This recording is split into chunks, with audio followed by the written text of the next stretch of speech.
know if the microphones will pick this up, but listen to this chair groan under my... Don't move, it might break. Of course. Didn't do it then. I sat down a minute ago and it was like, oh, I was like, my goodness. Give you a complex. All right, so for today's video, we're gonna do something kind of interesting. I've just been randomly filming some things here and there about Jason's life and little things he's been trying to do and that type of thing. But there are many things that even he was like annoyed at me that I didn't get on camera for you guys, and that was like mistakes.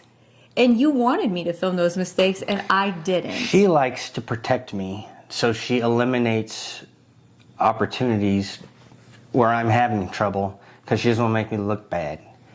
But it is what it is. I mean... Let's give them an example. Yesterday, the weather thingy? Yes. Can you figure out how to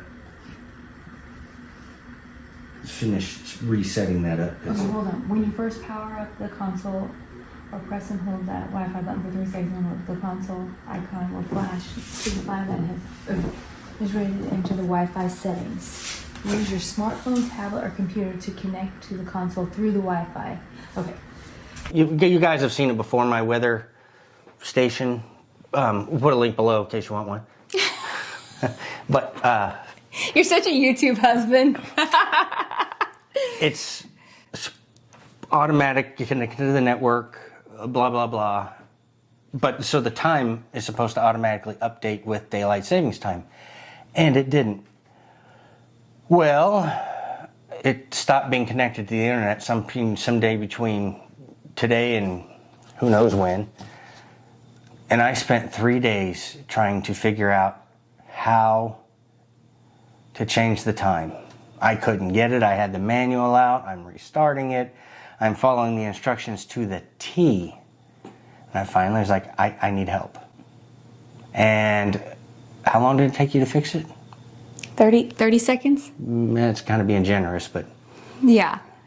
And that's okay. And one of the things that I'm really noticing about the progression of your disease, this is not a common occurrence or an uncommon occurrence. This is happening with everything that you do. Mm-hmm. And what I am feeling good about is the fact that he does come to me for help now. Before, I don't want to say you had like a lot of pride, but you thought differently of yourself. And now you'll come to me all the time for help. That's right. Tell me a little bit about what's going on in your mind when you do that. Like, what are you thinking? So it takes me a while to figure out that I'm beating my head against a rock. And then I have to really, like, the amount of time it's taking me to fix something is ridiculous. We're at the stage where I no longer feel like I can't ask him for if he needs help. I'm constantly, hey, do you need help with that? Because I see the struggle. I see he's trying to figure it out. I want to help you as much as I can. Yes. Because you feel good when it gets fixed and you can go on. Yes, and it's very frustrating because I'll just sit there and keep hitting my head against a rock, not realizing I need help. And... yeah. So that's kind of where we're at, and I'm very thankful that he's still trying to do projects and that kind of thing. I think the more you can keep doing and moving and using your brain is good. So the other day, preventing an error, I make pretty awesome pad thai. And most of it's prep work, but then when it comes time to executing, like let's cook it, she stepped in proactively and it went great. Well, so in this video here in just a moment, I'm going to insert us making some cinnamon rolls together to give a little bit of an example of that. Now Jason, he needs guidance, and I have figured out, working with him in what he's doing, how he's messing up. And it's like why his recipes weren't coming out anymore. But now I figured it out. So if I just step in and just help him make sure, then it's coming out and it's going great. So my new cinnamon roll recipe is... it was very good. Muy bueno. And it's not mine. It's this bakery in New York City called Honey. Mm-hmm. Their schmear that goes inside it, their stuff on top. They're about to see. Oh, they are? Yeah, I filmed it. Oh, you guys are going to love this. So, just a little example of the kind of things that are going on around here. Lots of guidance. If we don't have the guidance, then there'll be too much chaos and things get a little bit out of control. I am excited because spring is almost here and my flowers downstairs are looking good. And I heard through the grapevine, I have some more flowers coming, or seeds that I'm going to, who's that again? That is a friend of mine through my support group. Her husband has dementia also. So thank you so much for sending Jason some seeds. He's excited to receive them. They reached out and I just thought that was so sweet. So stay tuned. Jason loves to try and grow stuff. I'll insert a little picture here of the plants that we've been growing in the basement. Yes. Raise your hand if you think that being a caregiver is exhausting. It's one of those things where you're so busy taking care of someone else that you don't remember to take care of yourself. And for me, that's been something that's eye-opening. When I'm down and not feeling well, life around here just does not run as well as it could. Taking the time to go to the doctor is a big deal. That is something that I never dreamt would be such a difficult thing for me to be able to do for myself now. I have started relying on MIDI Health. MIDI is a virtual care clinic built to truly see, hear, and understand women. We're all in that stage of life. Perimenopause, menopause, beyond, and we know there's a lot of changes happening and a lot going on with us. And you want to be understood and you want people to not take what is happening to you for granted. So MIDI has something for everyone. You can go, and one of the things I'm really focusing on right now is longevity. So they have longevity visits. We are going to be proactive. We are staying ahead because we don't want this ship falling apart. But not only that, they address perimenopause, menopause, hormones, weight, skin, mood, memory, so many things that they can help you with. And the best thing of all is being able to do it right here from the comfort of my own home. Because we all know as a caregiver, we don't have the luxury to hop in the car and go run here and there.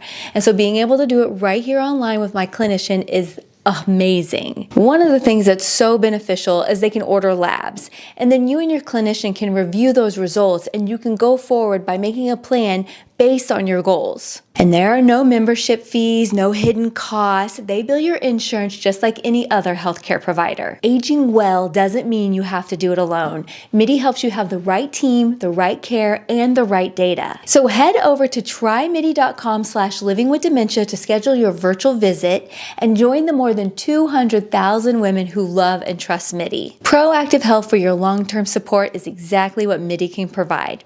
And thank you again, MIDI, for sponsoring today's video. Okay, I thought I would come out. Here, I'm gonna give you a microphone. And Oh, I have a pocket. we're talking about hobbies. And you have taken your bird hobby, I feel like, to a whole new level. Tell me a little bit about why you enjoy it. What do you think if people want to get into it as a... First, just start, why do you enjoy it?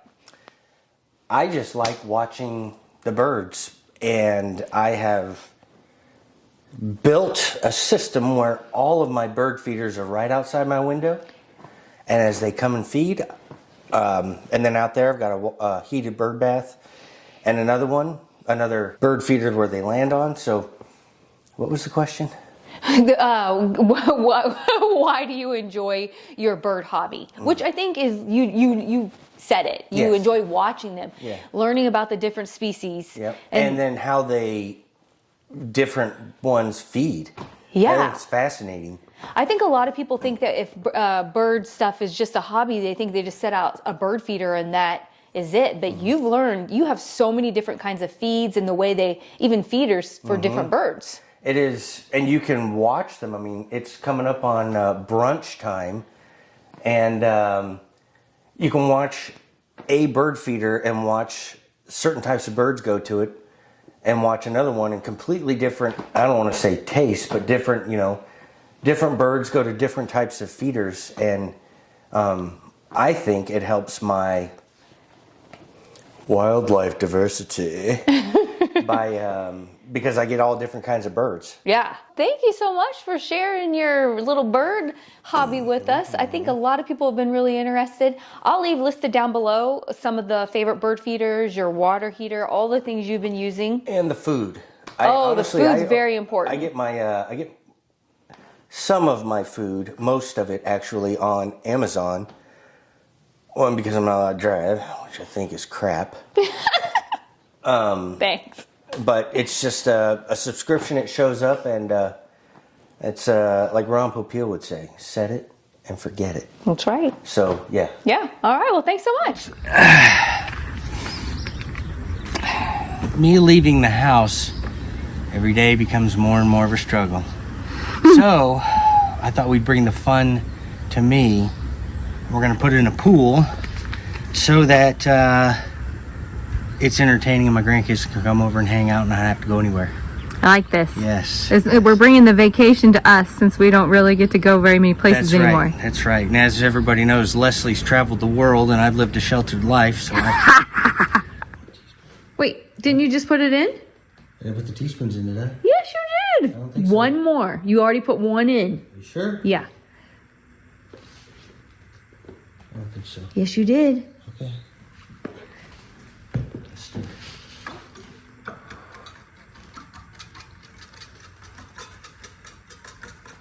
You sure about that teaspoon? Okay. It needs 6 eggs, and I don't need your help with this section because you already counted out the eggs. Hey, you're doing great. I'm keeping you on track, and you are doing amazing. These are going to be the best cinnamon rolls that I've ever made today. That's right. You guys don't know the long and storied history with me and my cinnamon rolls.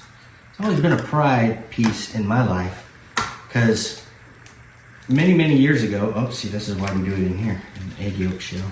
I didn't get it. Okay. Okay, good. There's a guy that wrote a book called like, what was that? Top secret recipes. Top Secret Recipes, and he had the Cinnabon recipe in his book. And I got that down to a science, and then I started tweaking it, but this is a whole new level. Nope. Just pour those in.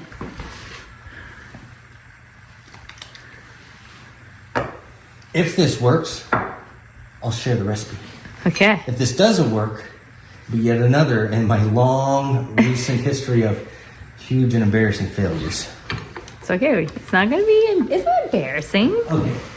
Yeah, it is, because it's getting very frustrating on my part, because everything I touch seems to go to crap. They're going to be good? It's going to be best. Yep, I think this is going to come out really good. The yeast is doing what it's supposed to do. I'm happy. All right.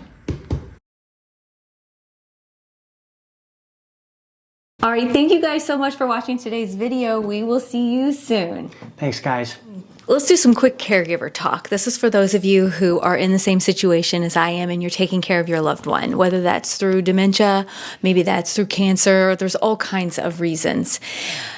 I think the biggest thing that no one ever talks about is how lonely this situation can be. When you're a caregiver and you are just kind of in the house 24/7 with your loved one, taking care of them, and especially with dementia where they can't be left alone, and you have to plan out being able to get out of the house and that kind of thing, it is so important that you have a support system or a plan in place so that you are able to get out, because that's like so difficult, and it starts to feel like a luxury just to go, shopping by yourself once in a while for fun. I feel like the biggest thing that gets me down that I really have to focus on is I feel like most of the time when I leave the house, it's not for anything fun. It's for, a necessity. It's for, grocery shopping, or I'm filming a YouTube video for a charming abode. I never really just leaving just to go and have fun. And so try to make that a priority, because if not, it can get very, like I said, very lonely. And I think another reason that people don't really talk about this is that, especially when your loved one has dementia and as they're progressing, their communication skills are dropping and their want to sit there and visit with you is gone. And so, yes, I've had people say, oh, I'm so happy that, you and Jason are able to do this or spend time together doing that. And I agree. I am so happy he's still here with me. But I wish that we were able to still communicate like we used to. And that's just part of it. And you have to be understanding that it's not. And I think having that best friend and that spouse, that's the love of your life, and being able to sit there and, have conversations with them like normal is something that I will never take for granted, because I want to have that and I hardly am able to have that anymore. And it's heartbreaking. And so if you are in this same boat as me, I completely understand kind of how isolated and alone you feel in this situation. But there are those of us who are going through it also. So feel free to, leave things in the comments. Please have a support group that you feel comfortable with. And most of all, I spend time daily with the Lord, and that makes me feel so much better, and I never feel alone.